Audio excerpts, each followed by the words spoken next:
శాస్త్రం శారీరమీమాంసా దేవస్తు పరమేశ్వర ఆచార్య శంకరాచార్య సంతు మే జన్మ జన్మని. తత్వమాధ్యాత్మికం దృష్ట్వా తత్వం దృష్ట్వా తు బాహ్యతః తత్వీభూతః తదారామః తత్వాదప్రచ్యుతోపవేత్. తత్వం తత్వం అంటే అద్వైతం. అద్వైతమే తత్వం. అద్వైతమే సమ్యక్ దర్శనం. ద్వైతం అసమ్యక్ దర్శనం. ఈ విషయాన్ని పూర్తిగా బాగుగా జీర్ణం చేసుకున్నటువంటి మహానుభావులలో సదాశివ బ్రహ్మేంద్రులు చాలా గొప్పవారు. ఈ సదాశివ బ్రహ్మేంద్ర స్వామి వారు అనేకమైనటువంటి సంకీర్తనలు రాశారు. అన్నీ కూడా అద్వైత పరంగా ఉంటాయి.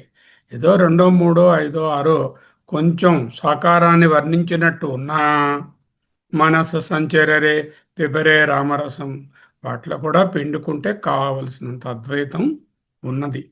ఈరోజు మనం డైరెక్ట్గా ఆయన గురించి పెద్ద ఉపోద్ఘాతం చెప్పుకోకుండా ఆయన అద్వైతాన్ని చూడడానికి 4 శ్లోకాలలో 4 కీర్తనలలో ప్రయత్నం చేద్దాం. ఈ విషయాన్ని మనం యాప్స్కాన్ 4లో చెప్పుకొని ఉన్నాం. చాలామంది అక్కడ మన సభ్యులందరూ కూడా విన్నారు. కానీ కొంతమంది రాని వాళ్లకు మళ్ళీ పునశ్చరణ కోసమని దీనిని మరొక్కసారి చేద్దామని అనుకుని స్టార్ట్ చేస్తున్నాం. మొదటి కీర్తన. తద్వజ్జీవత్వం బ్రహ్మణి తద్వజ్జీవత్వం. జీవత్వం జీవభావము, మృగత్వం మనుష్యత్వం, జీవత్వం మూర్ఖత్వం అంటున్నాం కదా. ఆ త్వం అంటే ఆ భావం ఉండడం అన్నమాట. జీవభావము బ్రహ్మణి సప్తమి విభక్తి. బ్రహ్మ యందు పరబ్రహ్మ యందు జీవభావం. పరబ్రహ్మ జీవము జీవుడు కాదు, పరబ్రహ్మ పరబ్రహ్మమే. కానీ జీవభావం ఏర్పడుతోంది. ఎందుకు ఏర్పడుతోంది? అధ్యాస వలన ఏర్పడుతుంది. అధ్యాస అనేది మరొక టాక్గా వస్తుంది శనివారం నాడు. ఈ అధ్యాస వలన జీవత్వం ఏర్పడుతుంది. ఈ ఈ కీర్తనలు తీసుకోవడంలో ఎలా తీసుకున్నామంటే, ఒక సాధకుడు బ్రహ్మాన్ని తెలుసుకుందాము, బ్రహ్మభావంలో ఉందాం అనుకుంటున్నాడు. కానీ అధ్యాస అనేది అడ్డొస్తుంది అని తెలుసుకున్నాడు. ఈ కీర్తనలో అధ్యాస అంటే ఏమిటో నేర్పిస్తున్నారు. వేదాంతపరమైనటువంటి ఉదాహరణలు ఉపనిషత్తులలో ఏవి ఇవ్వబడ్డాయో అవే ఉపనిషత్తులలో ఉన్న ఉదాహరణలనే స్వామివారు కూడా సదాశివ బ్రహ్మేంద్రుడు కూడా తీసుకుని వర్ణిస్తున్నారు. తద్వత్ అంతవరకు. ఎంతవరకు? అంతవరకు. ఎంతవరకు అనేది కీర్తనలో చెప్పబోతున్నారు. తద్వత్ అనేటటువంటిది రిఫ్లెక్సివ్ ప్రొనౌన్ అంటారు. యా, సా, యథా, తథా, యద్వత్, తద్వత్, యస్మిన్, తస్మిన్ అని వచ్చినటువంటి రిఫ్లెక్సివ్ ప్రొనౌన్స్. ఇటే యద్వత్ ఎప్పుడైతే తద్వత్ ఎప్పుడైతే ఉందో యద్వత్ అనేటటువంటిది మనము చెప్పుకోవాలి. యాక్చువల్గా యద్వత్ చెప్పి తద్వత్ చెప్పాలి. కానీ తద్వత్ అనేది ముందు చెప్పి యద్వత్ అనేది వర్ణిస్తున్నారు. ఓకే. తద్వజ్జీవత్వం బ్రహ్మణి తద్వజ్జీవత్వం. బ్రహ్మయందు జీవభావము కలుగును. అంతవరకు కలుగును. ఎంతవరకు కలుగును? యద్వత్తో ఏ చంద్రద్విత్వం. తోయే నీటి యందు, చంద్రద్విత్వం 2 చంద్రుడు. 2 బకెట్లు నీళ్లు పెట్టాం. 2 బకెట్ల నీళ్లలో పూర్ణిమ చందమామ నిన్న నైట్ ఉన్నట్టుగా చక్కగా ప్రకాశిస్తున్నాడు. అప్పుడు 2 చంద్రులు ఉన్నారండి. 2 కుండలలో, 2 కడవలలో అన్నాం. యాక్చువల్గా ఈ 2 ప్రతిబింబాలు. చంద్రద్విత్వం ఉన్నంత వరకు తోయే నీటి యందు, యద్వత్ ఎంతవరకు. ఇది 2 చంద్రులు ఒరిజినల్ కన్నా వేరు అనుకున్నంత వరకు జీవభావం తప్పదు. ఒరిజినల్గా ఆకాశంలో మెలమెల మెరుస్తున్నటువంటి చంద్రునికి నీటి యందున్న చంద్రునికి ఏమిటి తేడా? నీటి యందున్న చంద్రుడు ప్రతిబింబము. ఈ ప్రతిబింబ చంద్రుడు బింబము లేనిదే ప్రతిబింబం ఉండదు. బింబం ఉంటేనే ప్రతిబింబం ఉంటుంది. అంటే ఈ ప్రతిబింబము పరతంత్రం. ఈ నీళ్లు ఒలికిపోయాయి అనుకోండి, కొండ ఖాళీ అయిపోయింది అనుకోండి, చంద్రుడు ఉండడు, కానీ ఒరిజినల్ అలాగే ఉంటుంది. అంటే ఈ ప్రతిబింబము వచ్చిపోయేది, ఒరిజినల్ చంద్రుడు అలాగే ఉండేది. ప్రతిబింబము నీళ్లు కలిపేసాను అనుకోండి చేత్తోని, చంద్రుడు క్లియర్గా ఉండడు, కానీ ఒరిజినల్ చంద్రుడు క్లియర్గానే ఉన్నాడు. అంటే ప్రతిబింబం వికారము, బింబము నిర్వికారము, నిర్వికారము సవికారము, స్వతంత్రము పరతంత్రము, ఏకము అనేకము. ఈ విధంగా ప్రతిబింబానికి బింబానికి వ్యత్యాసం తెలుసుకోవాలి. దీనినే బింబ ప్రతిబింబవాదము అంటారు. సో మొట్టమొదట ఏం తీసుకున్నారు? బింబ ప్రతిబింబవాదాన్ని తీసుకున్నారు. యద్వత్తో ఏ చంద్రద్విత్వం, ద్విత్వం అంటే రెండు. మీరు కళ్ళజోడు ఉండే వాళ్ళకి కొంచెం కళ్ళు తీసి కళ్ళజోడు ఇలా కిందని వేలుతో ఇలా ముట్టుకున్నారనుకోండి, కన్నుని గట్టిగా కొంచెం ప్రెస్ చేస్తే ఆటోమేటిక్గా రెండుగా కనిపిస్తాయి వస్తువులన్నీ. అంతేకాకుండా కొన్ని రకములైనటువంటి ఐ డిసీజెస్లో, ఫర్ ఎగ్జాంపుల్ స్క్వింట్ ఉండొచ్చు, చంద్రద్విత్వం కనిపిస్తుంది. లేకపోతే గ్లకోమా ఉండొచ్చు.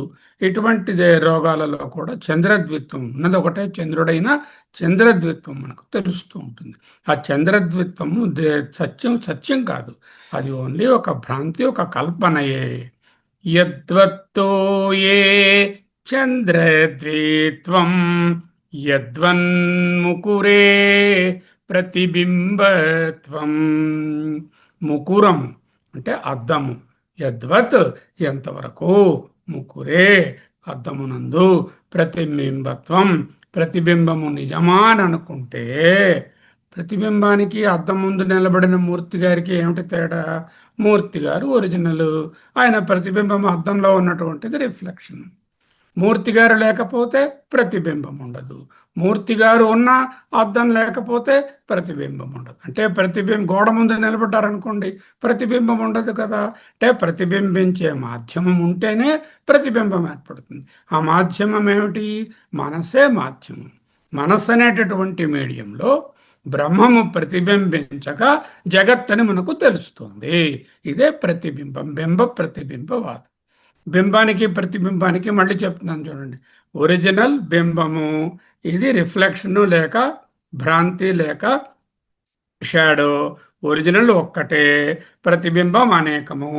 ఒరిజినల్ స్వతంత్రము, ప్రతిబింబములు అనేకము. ఒరిజినల్ మారదు, బింబాలు మారుతాయి. ఒరిజినల్ వచ్చిపోదు, ఎప్పుడూ అలాగే ఉంటుంది, నిత్యత్వము. ప్రతిబింబం వచ్చిపోతుంది. ఈ డిఫరెన్సెస్ నేర్పిస్తున్నారు ఇక్కడ. తద్వజ్జీవత్వం బ్రహ్మణి తద్వజ్జీవత్వం యద్వత్తో ఏ చంద్రద్విత్వం యద్వన్ముకురే ప్రతిబింబత్వం తద్వత్ జీవత్వం బ్రహ్మణి. నిర్గుణ నిరాకార నిరంజన ఏకమేవ అద్వితీయం బ్రహ్మయందు జీవభావము అనేకత్వము అలా కలుగుతూనే ఉంటుంది భ్రాంతి వలన. ఇంకా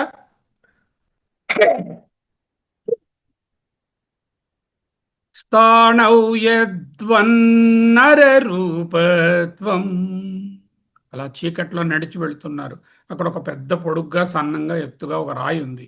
ఈ రాయి చూసి దొంగవాడేమో మనిషేమో అనేటటువంటి భ్రాంతి కలుగుతుంది, మందాంధకారం వలన, మసక వెలుగు వలన.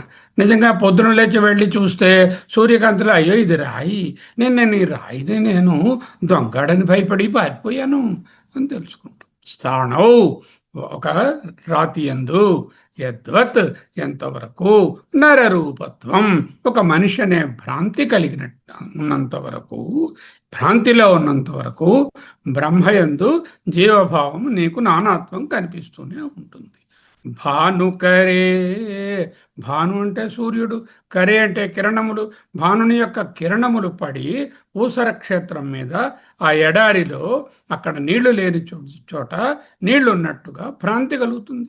దీనినే మనం ఎండమావి అంటున్నాం. యద్వత్ ఎంతవరకు భానుకరే ఎండవేడిలో తోయత్వం నీరున్నదనేటువంటి భ్రాంతి కలుగుతుందో, ఈ విధంగా భ్రాంతులు మూడు చెప్పారు. యద్వత్తో ఏ చంద్రద్విత్వం యద్వన్ముకురే ప్రతిబింబత్వం స్థానౌ యద్వత్ నరరూపత్వం భానుకరే యద్వత్తోయత్వం. ఇటువంటి భ్రాంతులకు కారణమేమిటి? ఈ భ్రాంతులకు ఒక అజ్ఞానము, అవిద్య వలన భ్రాంతి కలుగుతుంది. ఒరిజినల్గా ఏకమేవ అద్వయం బ్రహ్మ, అటువంటి బ్రహ్మ యందు జీవత్వం ఉన్నదా, అనేకత్వం ఉన్నదా, నానాత్వం ఉన్నదా, భిన్నత్వం, ఒకరి నుంచి ఒకరు వేరా అనేటటువంటి భావము భ్రాంతి వలన, అజ్ఞానం వలన కలుగుతున్నది. 4 ఉదాహరణలు చెప్పారు. ఇంకా ఏమిటి ఉదాహరణ? నెక్స్ట్ ఉదాహరణ, సుక్తౌ యద్వత్ రజతమయత్వం. సుక్తౌ అంటే ముత్యపు చిప్పయందు, ఆల్చిప్పయందు, యద్వత్ ఎంతవరకు, రజతమయత్వం వెండి అనే భావం ఉంటుందో, అంటే సుక్తి ఎందు వెండి నిజం కాదు, వెండి అనేది ఎప్పుడూ లేదు, అది భ్రాంతికి ముందు శక్తియే, భ్రాంతి సమయంలోనూ శక్తియే, భ్రాంతి పోయిన తర్వాత కూడా శక్తియే. అంటే అటువంటి ముత్యపు చిప్ప ఎందు ఎప్పుడైతే ఆ సూర్యకిరణాలు పడడం వలన కొంచెం మెలమెలా మెరుస్తూ ఉండడం వలన అది మనకు వెండి అనే భ్రాంతి కలుగుతుందో, యద్వత్ ఎంతవరకు ఇటువంటి భ్రాంతిలో ఉంటావో, తద్వత్ బ్రహ్మణి జీవత్వం. అలాగే స్టాండర్డ్ ఎగ్జాంపుల్, రజ్జౌ యద్వత్ ఫణిదేహత్వం. సుక్తౌ రజ్జౌ భానుకరే స్థాణౌ ముకురే తోయే, ఇవన్నీ కూడా సప్తమి విభక్తిలో ఉన్నాయి. అంటే జగత్తునందు అని చెప్పడం. జగత్తునందు నానాత్వము, చూడండి, బ్రహ్మయందు నానాత్వముకు జగత్తులో ఉన్నదని ఆరోపణ చేస్తున్నాం. ఇదే ఈ బ్రహ్మయందు నానాత్వం లేదు, బ్రహ్మయందు లేని నానాత్వాన్ని బ్రహ్మయందు ఆరోపణ చేస్తున్నాం. కాబట్టి అక్కడ సప్తమి విభక్తి వాడారు. అంటే లొకేటివ్ సప్తమి అంటారు, అధికరణ సప్తమి అంటారు. రజ్జౌ యద్వత్ ఫణిదేహత్వం. ఫణి అంటే పాము, ఫణము కలిగినది పాము, పాము తాలూకా శరీరం ఒకడు పాము ఉన్నది అని ఎప్పుడు ఎంతవరకు నువ్వు త్రాటియందు పాము అనే భ్రాంతిలో ఉంటావో, ఎంతవరకు నీవు ముత్యపు చిప్పయందు వెంటనే భ్రాంతిలో ఉంటావో, ఎక్కడైతే ఎండవేడిగా ఉన్న సూర్యకిరణాలను చూచి ఎండమావి అని భ్రాంతి పడుతూ ఉంటావో, ఎక్కడైతే నీవు ఒక రాయిని చూచి ఇందులో ఒక మనిషి ఉన్నాడు అనే భ్రాంతి పడుతూ ఉంటావు, ప్రతిబింబమని గుర్తించలేక బింబంతో కన్ఫ్యూజ్ అయిపోతూ ఉంటావు, అంతవరకు నీకు నానాత్వం తప్పదు. ఆ స్టేజ్లో ఉన్నాడు ఈ సాధకుడు. ఈయన ఆ నానాత్వంతో ఉన్నాడు. ఇప్పుడు మరి ఎలా పోతుంది ఆ నానాత్వం? పరమహంస గురుణాద్వయ విద్య. పరమహంస అనేది ఆయన స్టాంప్ అనమాట. ప్రతి శ్లోకంలోనూ ఆయన కీర్తన చివరలో పరమహంస అని వస్తుంది. పరమహంస అనే మాట చూస్తే ఇది మనకు చక్కగా సదాశివ స్వామి వారు రాసింది అని తెలుస్తుంది. పరమహంస అంటే పరమశివునితో సమానమైన బ్రహ్మభావము కలిగినటువంటి గురునా, గురువుగారి దగ్గర, అద్వయ విద్య అంటే అద్వైత విద్యను నేర్చుకుంటే, భణిత ధికృత మాయా విద్య. మాయా అవిద్య, మాయా అన్నది సమిష్టి, అవిద్య అనేటటువంటిది వ్యష్టి. ఇది ఎప్పుడైతే ధికృత తిరస్కరించబడినదో అంతవరకు కూడా నీకు తద్వత్, అది తిరస్కరించబడనంత వరకు తద్వత్ నీకు బ్రహ్మణి, బ్రహ్మయందు ఉంటుంది. ఈ విధమైనటువంటి భేదభావం. ఇక్కడ అన్యోన్యాధ్యాస, తస్మిన్ తద్బుద్ధి, ఈ విధంగా అనేక విషయాలు ఉన్నాయి. ఇవన్నీ కూడా మీకు పీడిఎఫ్ షేర్ చేస్తాను. ఆ పీడిఎఫ్ని ఒక్కొక్క దాన్ని జాగ్రత్తగా చదువుకోండి. చెప్పడం ఇంతవరకే, మిగతా విషయాలను చదవడం నాకు సమయాభావం ఉంటుంది, అవసరం కూడా లేదు. నీటిలో చంద్రుడు రెండుగా కనబడడం, అద్దంలో ప్రతిబింబం కనిపించడం, స్తంభంలో మనిషిని పొరబడడం, ఈ సూర్యకిరణాలలో నీరు ఉందని ఎండమావి అనుకోవడం, సుక్తిలో వెండనది అనుకోవడం, రజ్జువులో త్రాడునది అనుకోవడం, ఈ ఆరింటిలో కూడా నిజంగా అక్కడ వెండి లేదు, సర్పము లేదు, ఎండమావిలో నీరు లేదు, మనిషి లేడు. ఇవేవి దోష దృష్టే తప్ప ప్రతిబింబ భ్రమ వలననే కలుగుతున్నాయి. అనేక ఉపనిషత్తులు దీనికి ఆధారం ఉన్నాయి. నేహనానాస్తి కించన ఏకమేవ అద్వితీయం బ్రహ్మ బ్రహ్మవిద్ బ్రహ్మైవ భవతి యదా సర్వే ప్రముచ్యంతే కఠోపనిషత్తు. అవిద్యాంచాం విద్యాంచ అనే ఈశావాస్య రకరకములైన ఉపనిషత్తులు ఉన్నాయి. ఇంకా రెండవ కీర్తనలోనికి వెళదాం. పీడిఎఫ్లో అనేక వేదాంత విషయాలు చర్చించబడ్డాయి. వాటిని కూడా జాగ్రత్తగా చదువుకుంటాం అందరం. రెండవ కీర్తన. చింతా నాస్తి కిల తేషాం, చింతా నాస్తి కిల తేషాం, ప్లూరల్, వారలకు. ఎవరికి చెప్తారు ఎవరు? తేషాం, వారలకు. చింత అంటే ఈ దేహ చింత, మనస్సు చింతలు, సంసారం అనే చింతలు.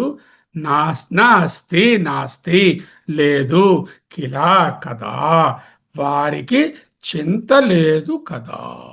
చింత నాస్తి కిలా, చింత నాస్తి కిల, చింత నాస్తి కిల తేషాం, చింత నాస్తి కిల తేషాం, చింత నాస్తి కిల.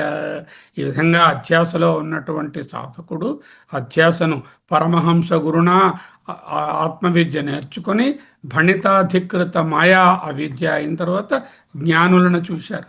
రమణ మహర్షిను, ఈ స్వామివారి లాంటి వాళ్ళను చూసి వీళ్ళకి ఏ చింతలు లేవే, వీళ్ళు ఎలా ఇలా ఉంటున్నారు చెప్పమా అంటూ తెలుసుకుంటున్నాడు. వీళ్లకు చింత లేదు, వారికి చింత లేదు. ఎవరికి చింత లేదు? జ్ఞానులకు చింత లేదు. వాళ్ళు ఎలా ఉంటారు అంటూ స్థితప్రజ్ఞ లక్షణాలను వర్ణిస్తున్నారు. శమదమ కరుణా సంపూర్ణానాం. శమ, దమ అనేటటువంటి సాధన చతుష్టయంలో షట్ సంపత్తిలో, శమాది షట్క సంపత్తిలో రెండు కదా. శమము, దమము, ఉపరతి, తితిక్ష, శ్రద్ధ, సమాధానము, ఇవన్నీ శమాది షట్క సంపత్తి. వాటిలో కరుణ కూడా ఉంది వీళ్ళతో పాటు. లాట్ ఆఫ్ ఎంపతి, పిటి, అవన్నీ వాళ్ళ దగ్గర ఉన్నాయి. ఎంతలా ఉన్నాయి? సంపూర్ణానం సాధు సమాగమ సంకీర్ణానం. ఇదిగో ఈ అధ్యయన భారతి సదస్సులాగా అందరూ సాధు పురుషుల యొక్క సమాగమముతో కలిసి ఉన్నారు. సంకీర్ణమై, ఇంటర్మిక్స్ అయి ఉన్నారు. అంతేనా? కాలత్రయజిత కందర్పాణం. కాలత్రయముల యందు అంటే పాస్ట్, ప్రజెంట్, ఫ్యూచర్, వీటన్నిటి యందు కందర్పుడు అంటే మన్మధుడు అంటే కోరికలు, లైంగికమైన కోరికలని కాదు. కోరికలు అంటే ఏ విధమైన ఆశలు, కోరికలు, అపేక్షలు లేకుండా జయించినటువంటి వారలకు చింతా నాస్తి కిల తేషాం, చింతా నాస్తి కిల శమదమ కరుణా సంపూర్ణానాం, చింతా నాస్తి కిల తేషాం, చింతా నాస్తి కిల సాధు సమాగమ సంకీర్ణానాం. ఎప్పుడు సత్సంగంలో ఉండేవాళ్లకు, సాధువులతో కలిసిమెలిసి తిరిగే వాళ్లకు చింత లేదు. అలాగే కాలత్రయజిత కందర్పాణం, మూడు కాలముల యందు ఏ విధమైన కోరికలు, ఆశలు, అపేక్షలు, rumination of past, anxiety about future or planning action, ఇది కావాలి అనే కామనలు లేనటువంటి వారికి. సో సంకల్ప ప్రభవాన్ కామాన్ సర్వాన్ త్యక్త్వా అశేషత మనసైవ ఇంద్రియగ్రామం వినియమ్య సమంతత అంటూ చెప్పారు కదా. ఖండిత సర్వేంద్రియ దర్పాణం. ఇంద్రియాలకు చాలా పొగరుంటుంది, దర్పము. నా ఇంద్రియాలే ఇంత పటుత్వం ఉన్నవి, నా మనస్సే ఇంత బాగా ఆలోచించగలదు, నా బుద్ధి ఇంత మంచి నిర్ణయాలు తీసుకోగలదు, నాకన్నా ఇంటలెక్చువల్ పర్సన్ లేడు, నా కంటి చూపు ఎంత స్ఫుటంగా ఉంటుందో, అలా ఇంకెప్పుడు క్యాట్రాక్ట్ ఏమీ కనబడదు అనుకుంటూ ఇంద్రియ పటుత్వం మీద చాలా దర్పం కలిగి ఉంటారు. అందరం అలాగే ఉంటాం. అది ఖండిత అంటే ఇంద్రియ దర్పము లేని వారికి ఇంద్రియముల యొక్క పటుత్వము వచ్చిపోయేది. ఈనాడు ఉంటుంది, రేపు పోతుంది, శరీరం పాటు నాశనం అయిపోతుంది. అటువంటి దర్పము లేనటువంటి వాళ్లకు తేషాం చింతా నాస్తి కిల. అయితే ఎలా వస్తుందండి చింతలేని స్థితి? పరమహంస గురుపద చిత్తానం. ఆ పరమహంస ఆయన తాలూకా మకుటం అంటాం, ఆయన తాలూకా స్టాంప్, ట్రేడ్ మార్క్. ఆ పరమహంస అనే పదం ఉంటుంది. గురుపద చిత్తానం, mind always at the feet of the guru. Guru is who is guru? ఎవరి మార్గాన్ని చూపిస్తున్నారో వారే గురువు. పరమ గురువు ఆ భగవంతుడే పరమ గురువు. వారి ప్రతిరూపాలు మనకు మా విద్యా బోధ చేస్తున్న వాళ్ళందరూ గురువులే. గురు పద చిత్తానాం చిత్తానాం పరమహంస గురు చిత్తానాం చింతా నాస్తి కిల తేషాం చింతా నాస్తి కిల. అంతేనా? బ్రహ్మానందామృత మత్తానాం, ఇంటాక్సికేటెడ్ విత్ ది బ్రహ్మానంద. మత్తానాం, మత్ అంటే ఇంటాక్సికేషన్, ఒక విధమైన కంప్లీట్ దాంట్లో మునిగిపోయి ఉండడం. అటువంటిదే మన ఏం చెప్పాడు మందారమ్మ కరందలో ప్రహ్లాద అబ్బాయి ఏమన్నాడు? అంబుజదర దివ్య పాదారవింద చింతనామృతపాన విశేషమత్త చిత్తము ఏ రీతి ఇతరంబు చేర నేర్చు. ఆ భగవంతుని యొక్క పాదపద్మాల యందు రమించడం అనేటటువంటి భావంలో మునిగిపోయి ఉన్నటువంటి నా మనస్సు, మదించినటువంటి నా మనస్సు, intoxicated mind, how can it think of something else అన్నాడు. బ్రహ్మానందామృత మత్తానాం, అమృత మత్తానాం అంటే సింపుల్గా ఏ సాధకుడైతే అధ్యాసం తెలుసుకుని ఈ అధ్యస్థమైనటువంటిది నిజం కాదు, దీనికి ఒరిజినలే నిజమని తెలుసుకుంటూ దానికి పరమహంసలైనటువంటి గురువుల బోధనలో అద్వయ విద్యను నేర్చుకొని శమదమ కరుణ మొదలైన వాటిని ప్రాక్టీస్ చేస్తూ సాధు సమాగమ సంకీర్ణానం కాలత్రయజిత కందర్పాణం ఖండిత సర్వేంద్రియ దర్పాణం. అంటే మూడు కాలాలలోనూ కోరికల మీద మనసు పెట్టకుండా ఉంటే, ఇంద్రియ దర్పాన్ని కలగలేకుండా ఉంటే, దర్పం అంటే అహంకారం. ఇంద్రియ దర్పం అంటే ఏమిటి? నేను, నా శరీరము, నా ఇంద్రియాలు అనే అహంకారం లేనివాడు పరమహంస గురుపద చిత్తానం, always applying their mind in the path shown by the guru. గురుగారి పాదాలంటే ఆ ఫిజికల్ ఫీట్ అండి, వాటి కాళ్ళు పట్టడం, నీళ్ళతో కడగడం కాదు. గురోరంఘ్రి పద్మే మనశ్చేన్న లగ్నం తతఃకిం తతఃకిం తతఃకిం అన్నారు. గురు పదము అంటే గురోరుక్త మార్గే మనోయస్య లగ్నం. గురువుగారు ఏ మార్గాన్ని బోధించారో ఆ మార్గంలో ఉండడం. బ్రహ్మానందామృత మత్తానాం, అత్యంత ప్రసిద్ధమైనటువంటి కీర్తన. అటువంటి వారికి చింతా నాస్తి కిల, చింతా నాస్తి కిల. బ్రహ్మజ్ఞానులకు, స్థితప్రజ్ఞులకు, గుణాతీతులకు, జ్ఞానులకు, ధీరులకు, పండితులకు చింత ఉండదు. ఎందుకుండదు? తేషాం, వారికి, ఎవరికి? ఆ ప్రశ్నకి సమాధానమే ఒక్కొక్క శరణం. శమ దమ కరుణ సాధు సమాగమ సంకీర్ణానాం కాలత్రయజిత కందర్పణాం ఖండిత సర్వేంద్రియ దర్పాణాం పరమహంస గురుపద చిత్తానాం బ్రహ్మానందామృత మత్తానాం చింతా నాస్తి కిల. అంటే జ్ఞాన ఫలాన్ని ప్రకటించేటటువంటి పల్లవి. ఎవరికైతే ఆత్మజ్ఞానం ఉంటుందో they are not touched by any worry, anxiety or rumination. చింత అనేది ఎప్పుడు ఉంటుంది? నేను దేహము, నేను మనసు, నేను కర్త, నేను భోక్త, నన్ను తిట్టారు, నాకు సన్మానం చేశారు, నా అంతవాడు లేడన్నారు, ఈ భవిష్యత్తు నాది, ఈ వస్తువులు నన్ను కాపాడతాయి అనేటటువంటి అహంకారము, భేదబుద్ధి ఉన్నంత వరకే చింత ఉంటుంది. కానీ ఇక్కడ చింతా నాస్తి కిల లేదు కదా. కిల అంటే కదా, చింతా నాస్తి కిల. అద్వైతంలో, బ్రహ్మభావంలో కర్తృత్వ భోక్తృత్వ అభిమానము, అహంకారము, భేద దృష్టి కరిగిపోతుంది. కాబట్టి అటువంటి వాళ్లకు చింత ఉండదు. చింతా నాస్తి కిల తేషాం చింతా నాస్తి కిల. రకరకములైన ఉపనిషత్తులనే ప్రమాణాలతో ఈ శ్లోకం రాయబడి ఉన్నది. ఎత్ర సర్వం ఆత్మైవ భూత్ తత్ర కేనకం పశ్యత. అంతా ఆత్మే అయితే దేన్ని చూసి ఆయన చింతపడాలి? కేనకం జిగ్రేత, కేనకం విజానీత, తెలుసుకోవడానికి రెండవది లేదు కదా, విచారించడానికి చింతకి. ఎస్తు సర్వాణి భూతాని ఆత్మన్యేవ అనుపశ్యతి తత్ర కోమోహ కశోక ఏకత్వం అనుపశ్యత. కఠోపనిషత్తులో యదా సర్వే ప్రముచ్యంతే కామాయేస్య హృదయ స్థిత అంటూ ఆ శ్లోకం చెప్తాం. కఠోపనిషత్తు, ముండకోపనిషత్తు, చాందోగ్యము, అలా రకరకాల ఉపనిషత్తుల యొక్క సారాంశమే స్వామివారి కీర్తన. సదాశివ బ్రహ్మేంద్ర స్వామివారు స్వయంగా ఒక అవధూత. ఆయన ఎప్పుడూ ఆత్మారాములై ఏ చింత లేకుండా ఉండేవారు. ఈ కీర్తన ద్వారా ఆయన మనకు చెప్పే సందేశము, మనసు నిర్మలం చేసుకోవయ్యా, నిశ్చలం చేసుకోవయ్యా. మలినము చలనము. ఒక బకెట్లో నీళ్లు ఉన్నాయి, మలినంగా ఉన్నాయి, దాంట్లో అడుగున ఉంగరం ఉంటే కనపడదు.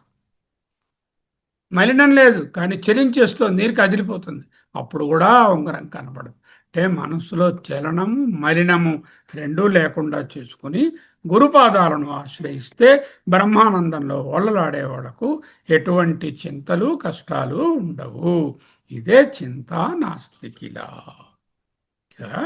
మూడవ కీర్తనలోకి వద్దాం. పూర్ణబోధోహం సదానంద పూర్ణబోధోహం. ఏమైంది? సాధకుడు అధ్యాస అన్నాడు, చంద్రదిత్వం అన్నాడు, యద్వన్ముఖరే ప్రతిబింబవత్వం అన్నాడు, స్థాణువు నరరూపత్వం అన్నాడు, రజ్జౌ ఫణిదేహత్వం అన్నాడు. అవన్నీ దాటి చింతలేని జ్ఞానులను చూచి తాను కూడా చింతలేని స్థితికి పరమహంస గురు అయినటువంటి గురువుల దగ్గర అద్వైత విద్య నేర్చుకుని ఎదిగాడు. ఎదిగిన తర్వాత ఇక్కడికి వచ్చాడు. ఇక్కడికి ఏమైంది? దానికి నేనే బ్రహ్మం అని తెలిసింది ఈ కీర్తనలో. పూర్ణబోధోహం. పూర్ణం, సంపూర్ణం, పూర్ణమద పూర్ణమిదమంటున్నాము. బోధ అంటే జ్ఞానం, చిత్, అహం నేను, చిదస్మి, అహమస్మి, చిదోహం, సదోహం, పూర్ణబోధోహం, సదానంద పూర్ణబోధోహం, సత్ ఆనంద బోధోహం, సచ్చిదానంద బోధోహం అంటూ పల్లవి పెట్టారు. అంటే హీ హాజ్ రియలైజ్డ్ ది ఆత్మజ్ఞాన. ఎలా వచ్చింది అతనికి? వర్ణాశ్రమాచార కర్మాతి దూరోహం. నాకు వర్ణము లేదు, ఆశ్రమము లేదు, ఆచారము లేదు, కర్మ లేదు, వాటికి అతి దూరోహం, వాటి నుంచి దూరంగా వచ్చిన వాడిని. జాతి నీతి కుల గోత్ర దూరగం నామరూపగుణ దోష వర్జితం దేశకాల విషయాతి వర్తియత్ బ్రహ్మతత్వమసి భవయాత్మని. వివేక చూడమణిలో నేర్చుకున్నాం. అలాగే మనకు నిర్వాణ దశకంలోని, నిర్వాణ షట్కంలోని అన్నిట్లో కూడా నవర్ణాశ్రమాచార ధర్మ అంటూ నేర్పించారు. వర్ణ ఆశ్రమ ఆచార కర్మ అతి దూరోహం. అందుకు స్వర్ణవదఖిల వికార గతోహం. స్వర్ణవత్ అంటే బంగారము వలె, అఖిల వికార గత అహం. బంగారమునందు వికారాలు లేవు. అది నగ అవుతే వికారము అంటే వికారానికి అతీతమైనది బంగారము. స్వరూపము బంగారము, వికారం నగ యందు బంగారం ఎక్కడుంది? అంతటా ఉంది. బ్రహ్మము స్వర్ణము వంటిది, నగ జగత్తు అంటే కారణము కార్యమంతా వ్యాపించి ఉంటుంది. స్వర్ణమే విధముగా సకల వికారములైనటువంటి నగలయందు వ్యాపించి ఉన్నదో పరబ్రహ్మం ఏకమేవ అద్వయం బ్రహ్మ వివర్త కారణంగా సకల సృష్టి యందు అంతటా వ్యాపించి ఉంది. స్వర్ణవత్ స్వర్ణము వలె అఖిల వికార గత అగత అహం. అన్ని వికారాలు పోయినవాడిని. ఎటువంటి వాడిని? వర్ణాశ్రమాచార కర్మాతి దూరోహం స్వర్ణవదఖిల వికారగతోహం ప్రత్యగాత్మాహం. అహం ప్రత్యేగాత్మా, అహం సాక్షి, అహమస్మి ప్రత్యేగాత్మ అస్మి. ప్రవితత సత్యఘనోహం. సత్యఘనము, సత్య నిత్య సత్య, సత్యం జ్ఞానం అనంతం బ్రహ్మ, సత్యం శివం సుందరం బ్రహ్మ, సత్యఘనం బ్రహ్మ, ప్రవితత సత్యఘనోహం. ఏమిటి బ్రహ్మము? శృత్యంత శతకోటి ప్రకటిత బ్రహ్మాహం. శృతి వేదము, శృత్యంతము వేదాంతము. వేదాంతం అంటే ఉపనిషత్తులు. వాటిలో శత వందల కొద్ది, కోటి అనేకమైనటువంటి సమూహం. కోటి అంటే క్రూరని కాదు, సమూహం అంటే శృత్యంతములు అంటే ఉపనిషత్తులు, అనేక ఉపనిషత్తుల యొక్క సమూహంలో ప్రకటిత బ్రహ్మాహం, బాగా ప్రకటించబడినటువంటి బ్రహ్మయే నేను. అంటే సాధకుడు పూర్ణ బోధస్వరూపానికి వచ్చేసాడు. ఇప్పుడు మొదటి చరణాన్ని, మొదటి కీర్తనలో అధ్యాస, రెండవ కీర్తనలో జ్ఞానుల యొక్క స్థితప్రజ్ఞులను తెలుసుకున్నాడు. ఇప్పుడు తనే స్థితప్రజ్ఞుడు అయిపోయాడు.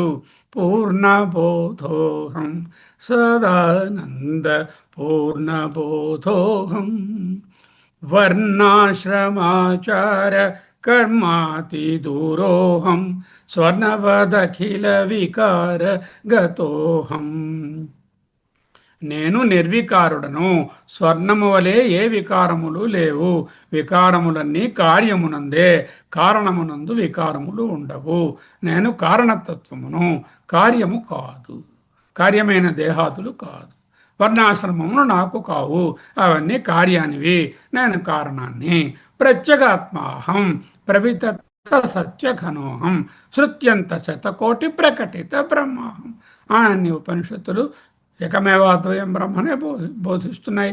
ఆ బ్రహ్మం ఏదో కాదు, అది నీవే.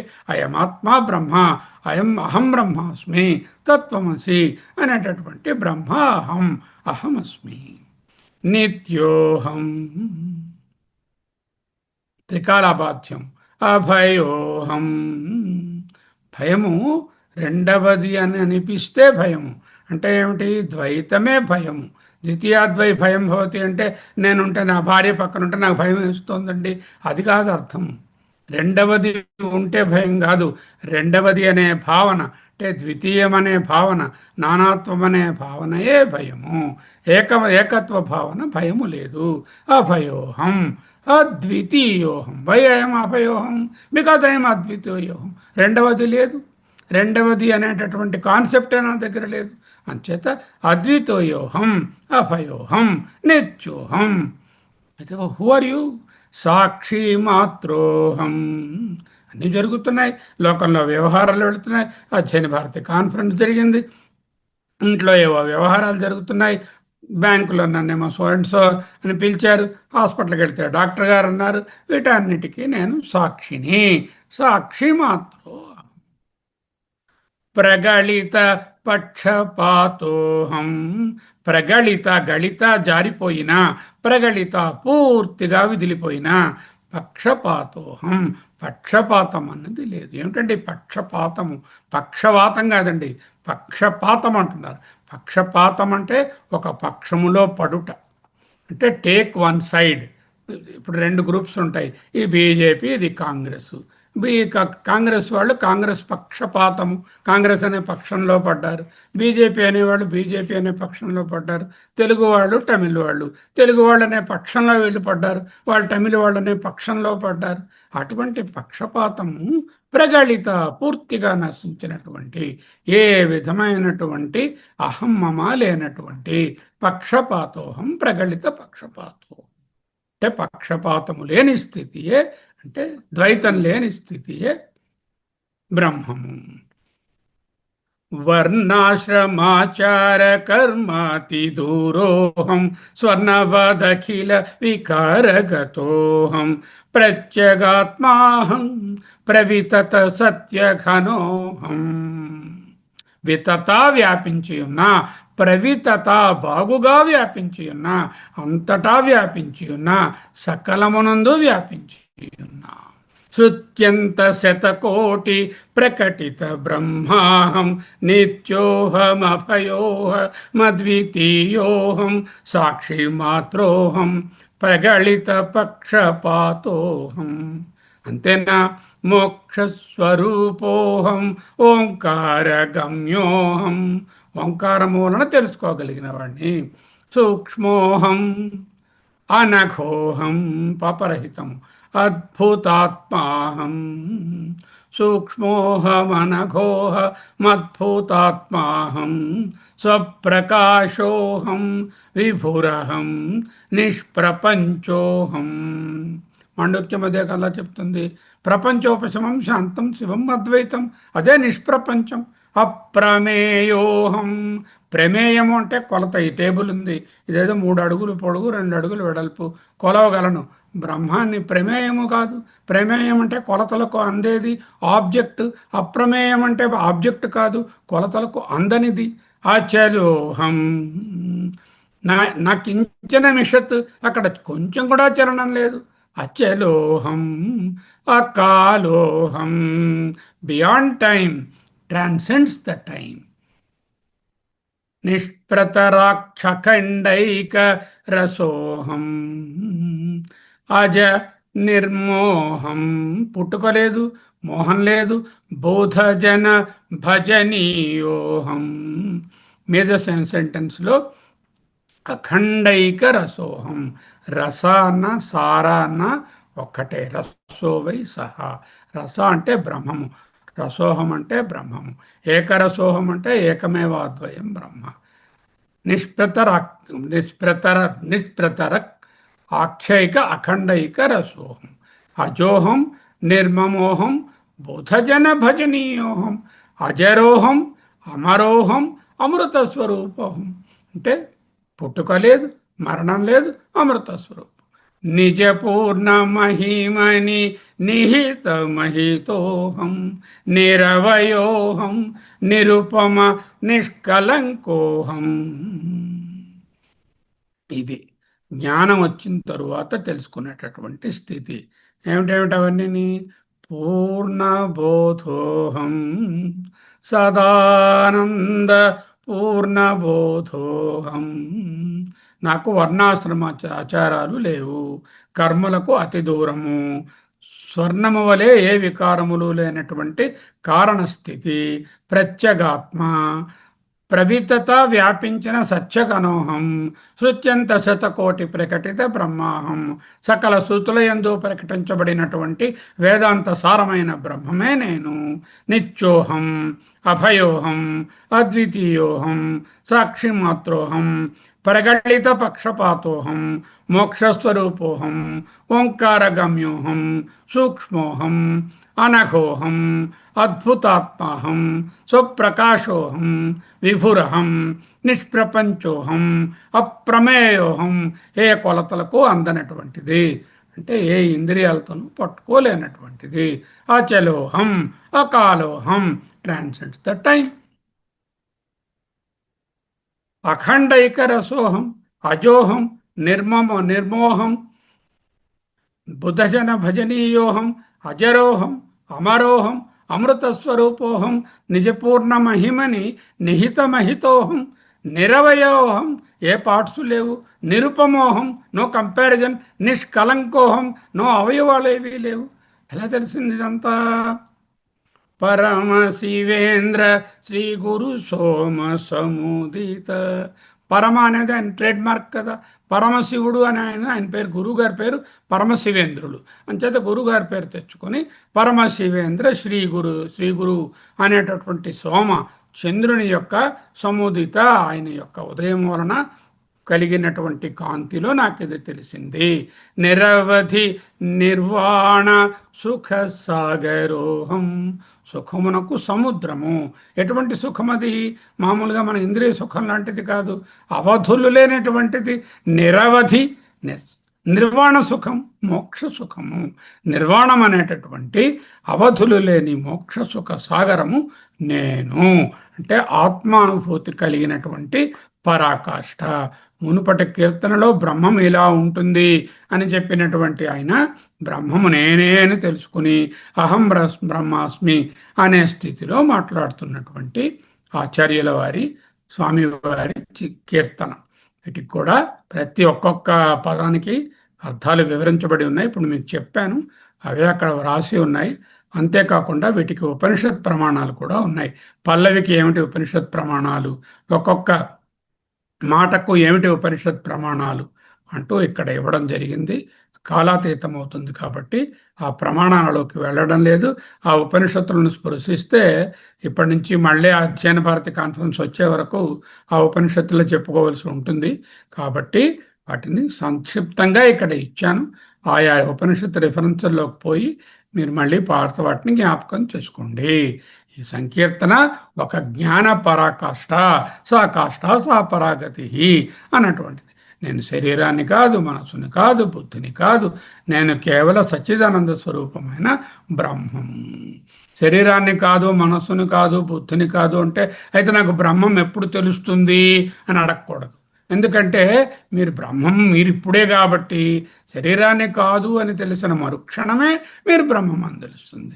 చీకటి అనేది లైట్ వేసిన మరుక్షణమే చీకటి నశించి వెలుతురు వస్తుంది. అంచేత ఆల్రెడీ బ్రహ్మమై ఉన్న వారికి ఈ దేహభావము పోవడమే సర్వాత్మభావము, సర్వబ్రహ్మభావాన్ని ప్రకటిస్తుంది. ఇంకా ఆఖరి కీర్తన 4వ కీర్తన. ఇక్కడేం తెలుసుకున్నారు ఈయన? నేను బ్రహ్మము, అహం బ్రహ్మాస్మి, అయమాత్మా బ్రహ్మ, ప్రత్యేగాత్మోహం అని చెప్పారు. ఇప్పుడు సరాచర సృష్టి కూడా బ్రహ్మమే అని తెలుసుకుంటున్నారు. అంటే ఇంకొక స్టెప్ అన్నమాట. నేను బ్రహ్మము అంటే చిన్న అహంకారం ఉంటుంది. ఓహో నేను బ్రహ్మం అయిపోయాను కదా అని. ప్రపంచంలో ఉన్న చిన్న పురుగు దగ్గర నుంచి అన్నీ బ్రహ్మమే అని తెలిస్తే అప్పుడు పూర్తిగా అహంకారం ఏదైనా ఉంటే అది కూడా పటాపంచలు అయిపోతుంది. సర్వం బ్రహ్మమయం, సర్వం బ్రహ్మమయం, రే రే ఓయి ఓయి రే రే అంటే ఎవరినో సంబోధించినట్టుంది. ఆయన్నే సంబోధించు. అరే ఈ సర్వం బ్రహ్మమయం రా, బ్రహ్మం ఒక్కటే, పరబ్రహ్మం ఒక్కటే అని అన్నమాచార్యులు వారు పాడినట్లుగా సర్వం బ్రహ్మమయం. ఓ మనసా, ఈ చరాచర సృష్టి అంతా బ్రహ్మమయమే. అయితే ఎంత వ్యత్యాసంగా కనబడుతుంది. కనబడని స్కై నీలంగా కనిపిస్తోంది. రైల్లో కూర్చుంటే చెట్లు వెనకెళ్ళిపోతున్నాయి. సూర్యుడు ఉదయిస్తున్నాడని అనిపిస్తోంది. భూమి తిరుగుతున్నా తెలియడం లేదు. గ్రహణం నిజంగా లేకపోయినా గ్రహణం ఉన్నట్టు అనిపిస్తోంది. ఈ అనిపించడాల గురించి కనిపించడాల గురించి ఎందుకురా బాధపడతావు? ఎక్స్పీరియన్స్లీ ప్రజెంట్, బట్ పారమార్థికంగా లేదు. పారమార్థికంగా అంతా ఒక్కటే. చరాచర సృష్టి అంతా బ్రహ్మమయమే. రే రే సర్వం బ్రహ్మమయం. ద్వంద్వాతీత స్థితి, ద్వంద్వములలో లేని స్థితి, ప్లూరాలిటీ లేని స్థితి, ఏకత్వాన్ని అనుభవిస్తున్నటువంటి స్థితి. తత్వం ఆధ్యాత్మికం దృష్ట్యా తత్వం దృష్ట్యా తు బాహ్యత తత్వీభూత తదారామ తత్వాదప్రచ్యుతో భవేత్. ఆ తత్వం నుంచి జారిపోనటువంటి స్థితి. చరణాలు చూడండి. కిం వచనీయం కిమవచనీయం, కిం వచనీయం చెప్పదగినది ఏది, కిం అవచనీయం కలిపితే కిమవచనీయం అవుతుంది. కిమవచనీయం స్ప్లిట్ చేసుకోవాలి. కిం అవచనీయం చెప్పకూడనిది ఏది, చెప్పదగినది ఏది, చెప్పకూడనిది. డూస్ అండ్ డూ నాట్స్ దాటిపోయినటువంటి స్థితి. కిం రచనీయం, రచన అంటే తయారు చేయడం, ప్రిపేర్. కిమరచనీయం, what I should prepare, what I need not prepare, what I should give a shape, what I need not give a shape. కిం పఠనీయం, ఏ పుస్తకం చదవాలి? బృహదారణ్యకం చదవాలా, చాందోగ్యం చదవాలా, అమృత బిందు ఉపనిషత్తు చదవాలా, అనుభూతి ప్రకాశం చదవాలా, రమణ మహర్షిని చదవాలా? దాటిపోయింది ఆ స్టేట్. కిమ పఠనీయం, ఏవేవి చదవకూడనివి. కిం భజనీయం, ఏ దేవతలను భజించాలి, ఏ స్వామీజీని భజించాలి, ఏ బాబా గారిని భజించాలి? అక్కర్లేదు. కిమ భజనీయం, ఎవరిని భజించక్కర్లేదు. అంటే ద్వంద్వాతీతమైన స్థితి. కిం వచనీయం కిమవచనీయం, కిం రచనీయం కిమరచనీయం, సర్వం బ్రహ్మమయం. రే రే సర్వం బ్రహ్మమయం.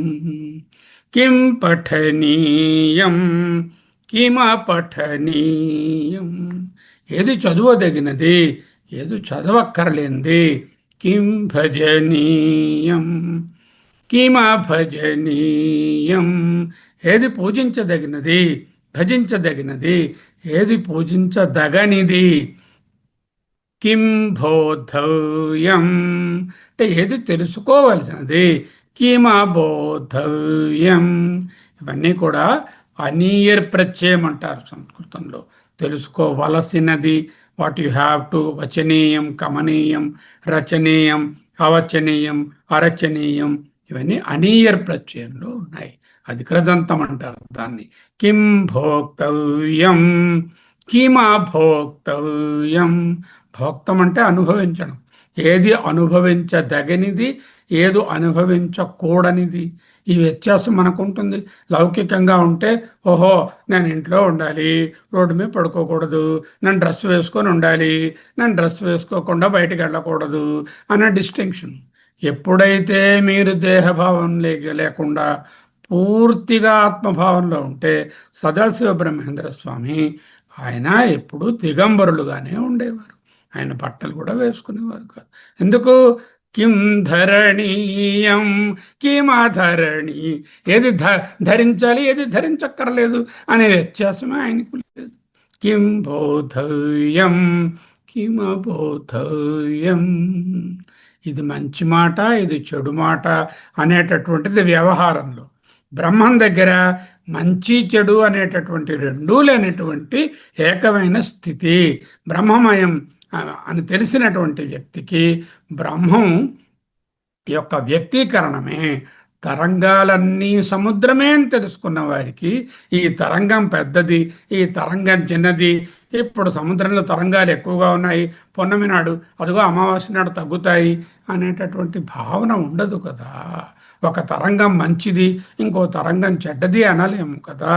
జ్ఞాని దృష్టిలో సర్వం బ్రహ్మమయం, రే సర్వం బ్రహ్మమయం. దీనికి వివేక చూడమణిలో మంచి శ్లోకం ఉన్నది, ఇది మనం కాన్ఫరెన్స్లో చెప్పుకోలేదు. అవిజ్ఞాతే పరే తత్వే శాస్త్రాధీతిస్తు నిష్ఫల, విజ్ఞాతే తు పరే తత్వే శాస్త్రాధీతిస్తు నిష్ఫల. అంటే ఏమిటంటే అవిజ్ఞాతే పరే తత్వే, పరతత్వము తెలియకుండా ఉన్నప్పుడు, ఏమీ తెలియని అజ్ఞానంలో కొట్టుమిట్టాడుతున్న వాడికి శాస్త్రం వాడికి చెప్పిన వాడికి అర్థం కాదు. శాస్త్రబుద్ధి నిష్ఫల. విజ్ఞాతేతు, శాస్త్రం తెలుసుకొని విడిగా ఉన్నాడు. కిం వచనీయం కిం రమణీయం కిం కరణీయం అని, అప్పుడు మళ్ళీ శాస్త్రం ఎందుకు? అప్పుడు కూడా అక్కర్లేదు. దానికి చక్కని తెలుగు పద్యం కూడా వెలగపూడి వెంకటమాచ్యుల వారు వ్రాసి పెట్టారు. భర్త ఆదరించినప్పుడు ఆ ఇల్లాలకి అలంకారాలు అక్కర్లా, ఆదరించకుండా ఉన్నప్పుడు అలంకారాలు అసలే అక్కర్లేదు. అంటే ఇప్పుడు ఆదరించు సమయంబున వల్ల మీ చేయు వేళలన్ కావలనే లతంగులకు కుంకుమ పత్రభంగముల్. అంటే ఆడవారికి అలంకారం సహజంగానే ఉంటుంది, ప్రత్యేకమైన అలంకారం అక్కర్లేదు. భర్త అట్రాక్షన్లో ఆల్రెడీ ఉన్నప్పుడు అలంకారం అక్కర్లేదు. అసలు భర్త తన వేపే చూడటప్పుడు అప్పుడు అలంకారం అక్కర్లేదు. అంటే సహజ అలంకారులు అంటూ ఇంకొక సందర్భంలో చెప్పారు. ఇక్కడ కూడా ఏది చదవాలి, ఏది చదవక్కర్లేదు అనేటటువంటిది అంటే, ఆ చదువు అనేటటువంటిది అక్కడ వరకు వెళ్ళే వరకే. వెళ్ళిన తరువాత ఈ చదువు మిగతా వాళ్ళకి పనికొస్తుంది, కానీ వాళ్ళకి ఇంకా అక్కర్లేదు. ఇదే మనకు ఆత్మబోధలో జలం కథకరేణువత్ అంటే, నీటిలో ఉన్న మలినాలను తీయడానికి ఒక పౌడర్ కలిపి ఆ ఎండుగు పిక్కని పెడితే ఆ మలినాలతో పాటు ఆ ఎండుగు పిక్క కూడా కిందకి వెళ్ళిపోతుంది. గుడ్డని వాష్ చేయమని మరక ఉందని సర్ఫ్ ఇచ్చాను, ఆ సర్ఫ్ పెన్ ఎంతవరకు? ఆ మరక పోగొట్టే వరకు. తర్వాత సర్ఫ్ మరక్కర్లేదు, సర్ఫ్ పోతుంది, మరక పోతుంది. ప్రయాణం చేస్తారు, టికెట్ కొంటారు, టికెట్ ఉంటుంది ఎప్పటి వరకు? ప్రయాణం అయ్యే వరకు. తర్వాత ఇది అయిపోయింది పారి అంటారు, ఆ ప్రయాణం అయిపోతుంది, టికెట్ అక్కర్లేదు. అదేవిధంగా కిం వచనీయం కిమవచనీయం కిం రచనీయం కిమరచనీయం కిం పఠనీయం కిమపఠనీయం సర్వం బ్రహ్మమయం, రే సర్వం బ్రహ్మమయం కిం భజనీయం కిమభజనీయం కిం బోద్ధవ్యం కిమబోద్ధవ్యం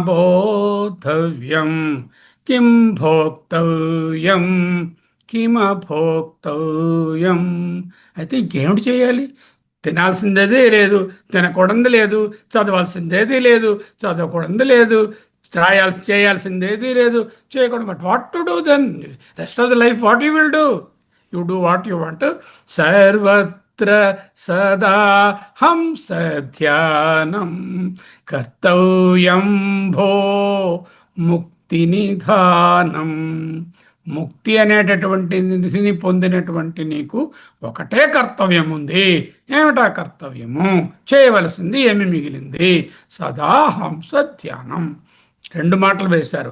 సర్వత్రా సదా. సర్వత్రా అంటే ప్లేసు, సదా అంటే టైం. అత్ర కుత్ర యత్ర తత్ర అంటే అక్కడ ఇక్కడ ఎక్కడ ప్లేసు. సర్వత్రా అంటే అంతటా అన్ని ప్లేసుల యందు దేశకాల దేశ వ్యత్యాసం లేకుండా.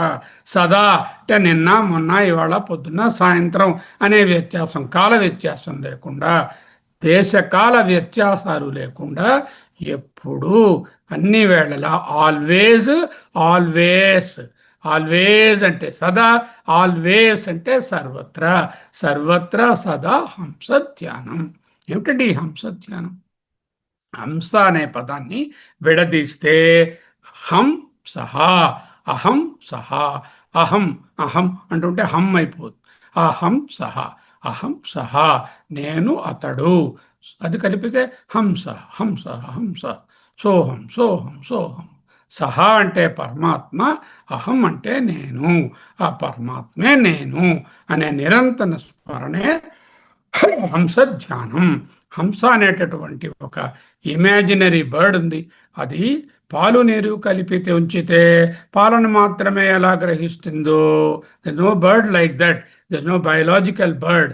It's an imaginary bird in our Upanishads to say that you can separate the grain from the chaff. You can separate the good from the bad. You can separate the anatma from the atma. ఆత్మానాత్మ పృథకీకరణం, ఆత్మానాత్మలను వేరు చేయడమే హంసభావము. అటువంటి హంసభావమే హంస ధ్యానము. హం సహ అతడు నేను, సహ అహం నేను అతడు, అతడు నేను, నేనే అతడు. సోహం. దానికి ఏమిటి ఉపనిషత్ ప్రమాణాలు? సర్వం కల్పితం బ్రహ్మ అనే మాటనే సర్వం బ్రహ్మమయం రే బ్రహ్మ అంటే ఆయన పల్లవిగా తీసుకున్నారు. ఈశావాస్యం ఇదగం సర్వం. ఓపెనింగే ఈశావాస్యోపనిషత్తు. ఈశా ఆవాస్యం ఇదగం సర్వం. బ్రహ్మైవేదం విశ్వమిదం వరిష్టం. బృహదారణ్యకోపనిషత్తులో ఆత్మైవ ఇదగం సర్వం. టు కిం వచనీయం కిమవచనీయం టు వేర్వేరు ఉపనిషత్ ప్రమాణాలు చక్కగా ఇక్కడ జోడించబడ్డాయి. అన్నిటినీ గట్టిగా పట్టుకోవాలి. అంతేకాకుండా ఈ కీర్తనలో శృతి యొక్క చర్మచరణం సదా హంస ధ్యానం కర్తవ్యం భో ముక్తి నిధానం. హంస ఆత్మధ్యానం, ముక్తి. హంస అనే పదము పరమహంస అనేటటువంటి ఆయన ట్రేడ్ మార్కే పనికొస్తుంది. బ్రహ్మనిష్ట అనే దాని సూచకము. దీనికి మళ్ళీ ప్రశ్నోపనిషత్తు, బృహదారణ్యకోపనిషత్తు. ఈ శృతి యొక్క సారమే ఈ కీర్తన. సర్వం కల్విదం బ్రహ్మ ఆత్మైవ ఇదగం సర్వం ఎత్రతు అస్య సర్వం ఆత్మైవ. దీనికి దేవులపల్లి వారు ఒక మంచి పాట రాశారు. ఈ కీర్తన ఇచ్చే గొప్ప సందేశం ఏమిటంటే నిత్య జీవితంలో మనం చేసే పనులు, చదివే చదువులు, మాట్లాడే మాటలు, వాటన్నిటి వెనుకనో ఉన్నది ఒక్కటే చైతన్యము. అదే ఆత్మని గుర్తించడం. ఏకత్మ భావన కలిగినప్పుడు మనసులో ద్వేషము, భయము, వివక్ష, చేయాల్సింది చేయకూడనిది అనే ద్వంద్వాలన్నీ కూడా నశిస్తాయి. ఇప్పుడు దేవులపల్లి వారి చిన్న పాట. ఆయన ఆధ్యాత్మిక దృష్టితో వ్రాశారో లేదో కానీ ఆ పాటలో ఈ అద్వైతాన్ని మనం పిండుకోవచ్చు. వేయబోవని తలుపు తీయమంటూ పిలుపు స్వామికెందుకో నవ్వు గొలుపు. తలుపు వేయనే లేదు. ఏ ద్వారంలోంచి వెళ్ళాలి? ముస్లిం అయి నేను ఖురాన్ చదువుకోవాలా, భగవద్గీత చదువుకొని హిందువుడై వెళ్ళాలా, బైబిల్ చదువుకొని క్రిస్టియన్ అనే ద్వారంలో వెళ్ళాలా, వైకుంఠానికి వెళ్ళాలంటే తిరుపతి వెళ్ళాలా, కాశీకి వెళ్ళి విశ్వేశ్వరుని కొలవాలా అనే ద్వారాలేం లేవు. అక్కడ తలుపు వేసేలేదు, ఎప్పుడు తీసే ఉంది. వేయబోవని తలుపు తీయమంటూ పిలుపు, అయ్యా నన్ను నీ దగ్గరకు చేర్చుకో అంటూ ఆ వైకుంఠ ద్వారాలను, తిరుపతి ద్వారాలను తట్టి కళ్ళకద్దుకుని పిలుచుకుంటున్నాము. స్వామికి నవ్వొస్తుంది. విశ్వమంతా ప్రాణ విభుని మందిరమైతే, ప్రపంచమంతా ప్రాణంగా ఉన్నటువంటి నా ఆత్మ విభుడే ఉండుంటే వీధివాకిలి ఏది, ఫ్రంట్ డోర్ ఏది, బ్యాక్ డోర్ ఏది, ఫ్రంట్ డోర్లోంచి రండి అని చెప్పడానికి ఫ్రంట్ డోర్ ఏమిటి, అన్ని పక్కల ఆయనే ఉంటే ఏది వీధి వాకిలి, ఏది ముందు వాకిలి. చెల్లేలా తలుపేది తలపేది, తలపు అంటే ఆలోచన, తలుపు అంటే డోరు. తలపేది తలుపేది, తలుపేది తలపేది, తలుపేది పిలుపేది. ఏ పేరుతో పిలవాలి? వెంకటేశ్వర అని పిలవాలా, అల్లా అని పిలవాలా, లేకపోతే ఇంకొక పేరుతో పిలవాలా? తలపేది పిలుపేది. వేయబోవని తలుపు తీయమంటూ పిలుపు, స్వామికెందుకో నవ్వు గొలుపు. విశ్వమంతా ప్రాణ విభుని మందిరమైతే విధివాకిలి ఏది, చెల్లెలా విధివాకిలి ఏది, తలుపేది తలపేది, చెల్లెలా తలుపేది పిలుపేది, చెల్లెలా.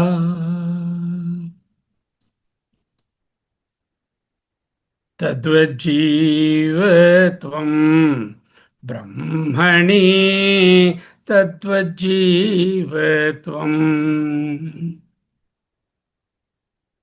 చింతా నాస్తి కిల తేషాం, చింతా నాస్తి కిల. పూర్ణబోధోహం సదానంద పూర్ణబోధోహం. సర్వం బ్రహ్మమయం రే రే, సర్వం బ్రహ్మమయం, సర్వం బ్రహ్మమయం రే రే, సర్వం బ్రహ్మమయం. ఓం తత్సత్. రెండు శంకరుల వారి శ్లోకాలను చదువుకొని క్లోజ్ చేద్దాం. ఆయన కూడా ఇలాంటిదే రాశారు. బుద్ధిర్వినష్టా గలితా ప్రవృత్తి బ్రహ్మాత్మనోరేకతయాధిగత్య. బుద్ధి పూర్తిగా పోయింది, ప్రవృత్తి పూర్తిగా పోయింది.